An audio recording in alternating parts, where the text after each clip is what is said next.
আসসালামু আলাইকুম প্রিয় শ্রোতা। বিশ্ব সাহিত্য বাই বুক ব্যাংক চ্যানেলটিতে আপনাদেরকে স্বাগতম। আজ পড়ব রিপোর্টার। লিখেছেন রবার্ট আর্থার। ছোট্ট ভয়ের গল্প। চলুন শুরু করি। কিছুতেই আমার সময় কাটে না। ভারী বিরক্তিকর রাতটা। হেডকোয়ার্টারের কাগজের রিপোর্টাররা বসে আছে পুলিশি সংবাদের সন্ধানে। বিশেষ করে এক্সপ্রেস পত্রিকার সাংবাদিক ব্র্যাডলি বসে বসে অধৈর্য হয়ে উঠেছে। একটা মজা না করলে, কাউকে নিয়ে অভিনব কিছু না করলে আর পারা যাচ্ছে না। সজোরে হাত ছুড়ে সে বলল, চলো বুড়ো পপকে নিয়ে মজা করা যাক। পপ হেন্ডারসন রাত্রিবেলায় মর্গ পাহারা দেয়। পপের বয়স ৭০ ছাড়িয়েছে। হাত পা বিশেষ নাড়াতে চায় না। বুদ্ধিও যেন লোপ পেয়েছে। অনেক আগেই ও রিটায়ার্ড করত। কিন্তু বেচারার বাড়িতে অনেক ঝামেলা, আর বউটাও পঙ্গু। তাই কর্তৃপক্ষ দয়া করে ওকে রেখেছে। অবশ্য কাজটা ও সহজই। কি ধরনের মজা করতে চাও? রেকর্ড পত্রিকার আইন আদালত বিভাগের রিপোর্টার ফারসেন জানতে চাইলেন। ব্র্যাডলি তার পরিকল্পনা বুঝিয়ে বলল। কিন্তু ফার্নেস খুশি হলো না। সে বলল, বুড়ো পোপকে ছেড়ে দেওয়াই ভালো। ক্রনিকল এর রিপোর্টার মর্গানেরও তাই মত। কিন্তু ছটফটে ব্র্যাডলি কিছু না করে থাকতে পারলেন না। অগত্যা সকলেই মত দিল। মর্গের দিকে তারা এগোলো। বুড়ো পপ তার অফিসে ঘরে বসে ঝিমোচ্ছে। কখন তার ডিউটি শেষ হবে? মর্গের একদিকে ২০টা লম্বা বাক্স ভর্তি ২০টা খোপ। প্রত্যেকটা বাক্সে একটা করে লোক কোনো রকমে শুয়ে থাকতে পারে। নড়াচড়ার কোনো উপায় নেই। অবশ্য ওখানে যারা থাকে তারা কেউই নড়াচড়া করে না। সবগুলোই ফ্রিজ, অর্থাৎ বরফ আধারে রাখা, এবং প্রায় সবকটাই মৃতদেহ ভর্তি। ব্র্যাডলি বলল, পপ, আমরা ১১ নং খোপটা দেখতে চাই। মনে হচ্ছে ওখানেই সেই হারিয়ে যাওয়া নিউ ইয়র্ক ব্যাংক কর্মীর মৃতদেহটা আছে। ১১ নম্বর? পপ আস্তে আস্তে উঠে দাঁড়িয়ে ওদের নিয়ে গেল। ১১ নম্বর খোপের ছিটকিনি খুলে বাক্সটাকে পুরো টেনে আনলো। তাতে চাদরে ঢাকা একটা মৃতদেহ।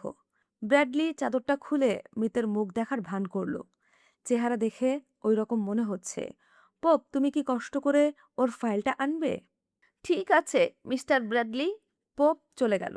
তার পেছনে পেছনে গেল ফার্নেস। তারা বাইরে যাওয়া মাত্র ব্র্যাডলি ও মর্গান পরিকল্পনা মতো তাদের কাজে লাগলো। ফার্নেস কাজের ওসিলায় পোপকে অফিস ঘরে আটকে রেখেছিল। মর্গান এসে বলল, না পোপ, আমাদেরই ভুল হয়েছে। তুমি ১১ নম্বরকে ঠিক জায়গায় রেখে এসো। আমরা চলি। পোপ ধীর পদক্ষেপে মর্গে ঢুকল। সে খোপগুলোর কাছে গেছে। হঠাৎ একটা চাদরের তলা থেকে যেন আর্তনাদ শোনা গেল। সাদা চাদর ঢাকা একটা মৃতদেহ উঠে বসল। মুখের চাদর সরে গেল। অল্প আলোয় বৃদ্ধ স্থবির পোপ বুঝতে পারল, না, ওটা ব্র্যাডলির মূর্তি। আমি কোথায়? শুষ্ক শূন্য গলায় ব্র্যাডলি বলল, তোমরা আমাকে নিয়ে কি করছো? বিস্মিত বিমূঢ় পোপ থমকে দাঁড়িয়ে, ব্র্যাডলির আঙ্গুল তার দিকে উঁচিয়ে আছে। তুমি আমায় কি করেছ? তুমি আমায় খুন করতে চেয়েছ? ব্যাপারটা খুব স্থূল জড়বুদ্ধি পোপের পক্ষে মারাত্মক। তার পা যেন আটকে গেছে। নিঃশ্বাস নিতে কষ্ট হচ্ছে। পরক্ষণেই সে উন্মত্তের মতো ছুটল। হায় ভগবান, ও বেঁচে উঠেছে! পোপ চেঁচাচ্ছে, ও বেঁচে উঠেছে! পোপ তার পক্ষে অস্বাভাবিক দ্রুত গতিতে ছুটছে ডিউটিরত পুলিশ সার্জেন্টের কাছে। ১২ নং খোপ থেকে বেরিয়ে এলো। হাসতে হাসতে চলল প্রেসরুমের দিকে বন্ধুদের কাছে। যদিও তার বন্ধুরা এরকম ঠাট্টায় মোটেই খুশি নয়। পোপ আসছে খিটখিটে বদমেজাজি সার্জেন্টকে নিয়ে। পোপের উত্তেজিত কণ্ঠস্বর শোনা যাচ্ছে। সত্যি বলছি, মরাটা উঠে বসলো, আমার দিকে চেয়ে কথা বলল। তারা মর্গে ঢুকল। বেরোলো কিছুক্ষণ পরে। সার্জেন্ট ক্রুদ্ধ। সে পোপকে যাচ্ছে তাই গালাগালি দিচ্ছে। রিপোর্টারদের সামনে দিয়ে যাবার সময় সে জ্বলন্ত চোখে তাকালো।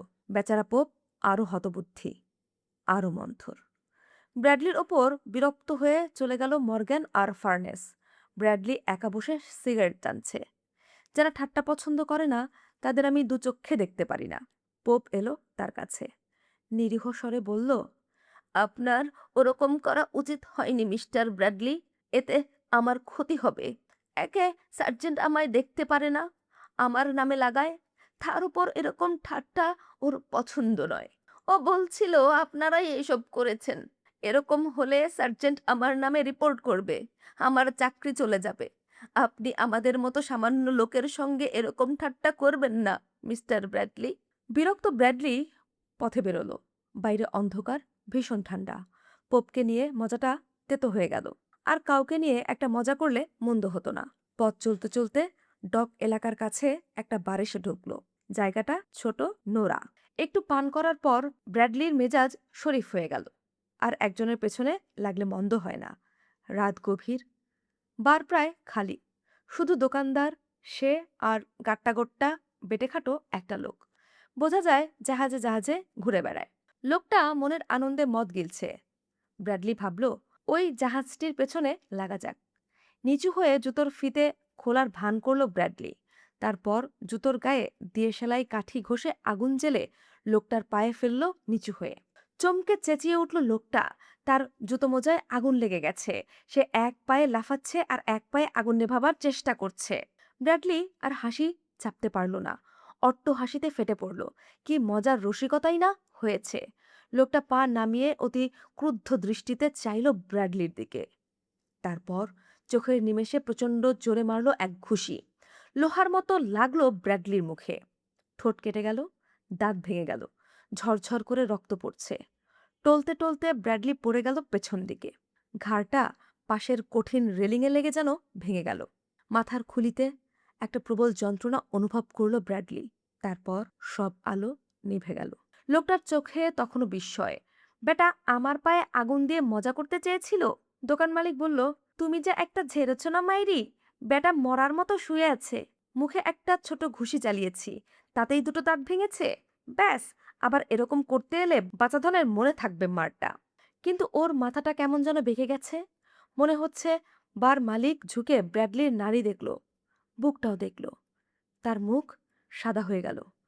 লোকটা মরে গেছে, সে শুকনো গলায় বলল। একেবারে বরফ হয়ে গেছে। মরে গেছে? বেটে লোকটা অস্থিরভাবে হাত নাড়ল। মাইক, এটা একটা অ্যাক্সিডেন্ট। আমি এমন জোরে মারিনি যে লোকটা মরে যাবে। তুমি নিশ্চয়ই বুঝতে পারছো এটা অ্যাক্সিডেন্ট ছাড়া আর কিছুই নয়। ঠিক ঠিক, এটা অ্যাক্সিডেন্ট ছাড়া আর কিছুই নয়। বার মালিক ছুটে গিয়ে দরজায় তালাচাবি দিল। বাইরের সব আলো নিভিয়ে দিল, ভেতরের আলো কমিয়ে দিল। তারপর এলো ব্র্যাডলির কাছে। বুঝলে হ্যাঁ কিড, এরকম খুন জখম ভালো নয়। পুলিশগুলো এমনিতেই পেছনে লেগে আছে। আর খুন জখম হলে তো কথাই নেই। তাছাড়া তুমি তো জোর মারদাঙ্গা করে দুবার শ্রীঘর ঘুরে এসেছ। আমি জানি কিড, একটু কটুভাবেই বলল। আমার মেজাজ অল্পেই চড়ে যায়, আর সঙ্গে সঙ্গে আমি ঘুষ চালিয়ে দেই। এতেই ঝামেলা পাকায়। ওসব থাক, এখন বলো তো কি করতে হবে। বার মালিক ব্র্যাডলির পকেট ঘেটে কাগজপত্র বের করলো। একটু নরম সুরে সে বলল, কিড, ব্যাপারটা মোটেই ঠিক করলে না। ছোকরা কাগজের লোক। এ যে পুলিশের থেকে বেশি ঝামেলা হলো। কাগজের লোক এরকম বদমাইশি করছিল?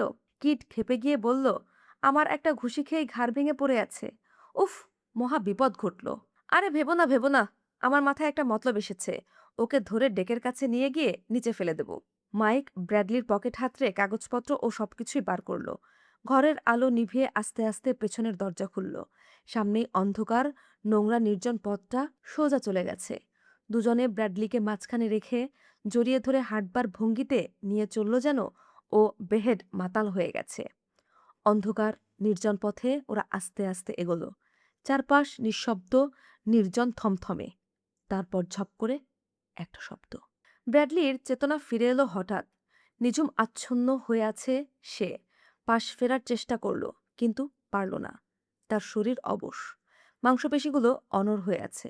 তার কোনো যন্ত্রণা বোধ নেই, কোনো অনুভূতিও নেই। কিছুতেই বুঝতে পারছে না সে কোথায় শুয়ে আছে। তার মনে পড়ল পড়ে যাবার সময় তার ঘাড়ে আঘাত লেগেছিল। স্কুলে পড়বার সময় একদিন ফুটবল খেলতে গিয়ে তার শিরদাঁড়ায় জোরে ঘা লাগে, তাতে সে 1 মাস বিছানায় শুয়েছিল। এবারেও তেমন হয়েছে, বরং মনে হয় চোট আরো বেশি। কেননা পড়ার সময় হাড় ভাঙার শব্দ শুনেছিল সে। একটা জীর্ণ গলার স্বর ব্র্যাডলির কানে ভেসে এলো। কে যেন বলছে, মরাটা তোমার জিম্মায় রইল। ওটা ডেকের ধারে পড়েছিল। মুখ দেখে মনে হচ্ছিল কেউ মেরে ফেলে গেছে। কাছে গিয়ে দেখি ঠান্ডা বরফ হয়ে গেছে। অবশ্য অমন ঠান্ডায় পড়ে থাকলেও জ্যান্ত মানুষও জমে যায়। লোকটার পরিচয় পাওয়া যায়নি। ওকে বেশ আরামে শুইয়ে রাখো, কাল মরাটা কাটাছেঁড়া হবে। কণ্ঠস্বর মিলিয়ে গেল। ব্র্যাডলি বুঝতে পারল তাকে তোলা হচ্ছে। ব্র্যাডলির ঘাড়ের ব্যথা হঠাৎ মিলিয়ে গেল। সে চোখ মেলল, সম্পূর্ণ চেতনা না থাকলেও বুঝল কোথায় এসেছে। সে আস্তে আস্তে ডাকল, পোপ। পোপ! বুড়ো পোপ শুনতে পায়নি। সে ব্র্যাডলির হাত পা সোজা করে দিচ্ছে। মরার খোপে একে ঢোকাতে হবে। ব্র্যাডলির ডাকে হতবুদ্ধি পোপ থমকে দাঁড়ালো। তার চোখে মুখে অস্বস্তিকর চিহ্ন। ব্র্যাডলি আপ্রাণ প্রয়াসে বলল, পোপ, আমি ব্র্যাডলি, এখনো বেঁচে আছি। যাও, ডাক্তার ডেকে আনো। পোপ হেন্ডারসন চমকে তাকালো। ব্র্যাডলির ওপর ঝুঁকে পড়ল। স্থবির জড়ানো কণ্ঠে বলল, মিস্টার ব্র্যাডলি, আমি আপনাকে চিনতে পারিনি। আপনার মুখ ফুলের ঢোল হয়ে গেছে। ও কিছু না। ব্র্যাডলি প্রাণপণ চেষ্টায় বলল, আমি বেঁচে আছি। আমাকে এখান থেকে বার করো। এক্ষুনি একটা ডাক্তার ডাকতে হবে। পপ অ্যান্ডারসন ইতস্তত করছে। বুঝতে পারছে না কি করবে। একটু আগে মিস্টার ব্র্যাডলি তাকে এভাবেই ঠকিয়েছিল। একটা সাদা চাদর হাতে নিয়ে সে বলল, মিস্টার ব্র্যাডলি, আপনাকে আগেই বলেছি, আর ইয়ার্কি করবেন না। একবার যা করেছেন যথেষ্ট। এক রাত্রিরে দুবার এরকম করবেন না। সে ব্র্যাডলির শরীরটা মরা ঢাকা সাদা চাদর দিয়ে ঢেকে দিল। আর একবার বোকা বানালে সার্জেন্ট রবার্টসন আমাকে কিছুতেই ছাড়বে না। পোপ রুক্ষ গলায় বলল, না মিস্টার ব্র্যাডলি, এক রাতে দুবার ওরকম ঠাট্টা মোটেই ভালো না। সে আস্তে আস্তে বাক্সটাকে ভেতরে ঢুকিয়ে 12 নম্বর খোপটার মুখ ভালো করে এঁটে দিল। তারপর মর্গের দরজা বন্ধ করে বাইরে বেরিয়ে এলো।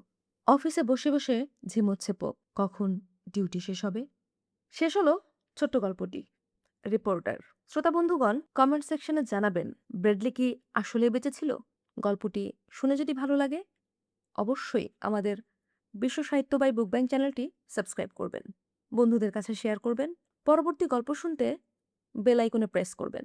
ধন্যবাদ জানিয়ে শেষ করছি। আসসালামু আলাইকুম।